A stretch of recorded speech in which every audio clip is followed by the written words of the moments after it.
How was the Irish Civil War different from the War of Independence?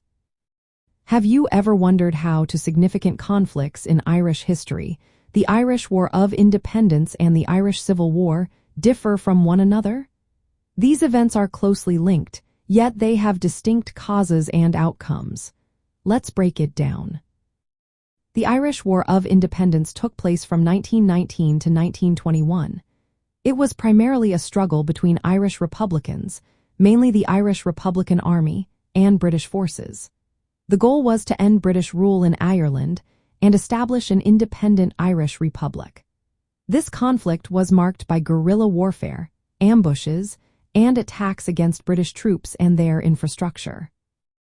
The British responded with military force and used controversial groups like the Black and Tans. In contrast, the Irish Civil War occurred from 1922 to 1923, following the signing of the Anglo-Irish Treaty in 1921. This treaty created the Irish Free State, which was a self-governing dominion within the British Empire. The Civil War was not fought against an external power, but was a bitter internal conflict among Irish nationalists.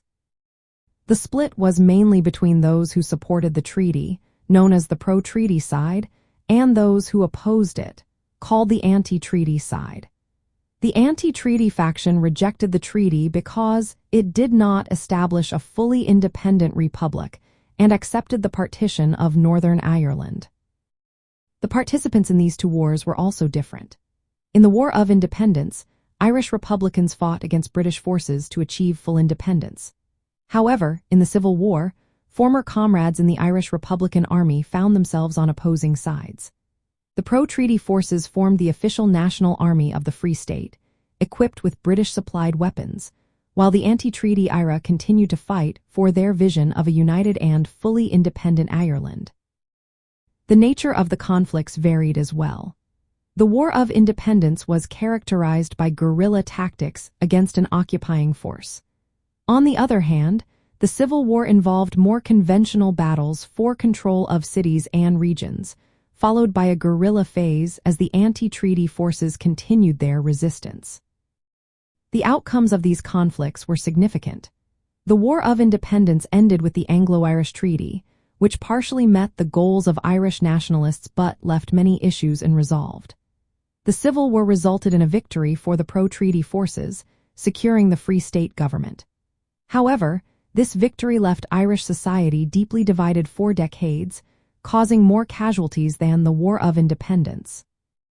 Today, the legacy of these conflicts can be seen throughout Ireland. Historical sites, museums, and monuments tell the stories of these wars. Towns and cities that were battlegrounds often have guided tours that explain the events. Understanding the differences between these two wars can enrich your experience as you explore Ireland's journey to independence and the complexities of its national identity.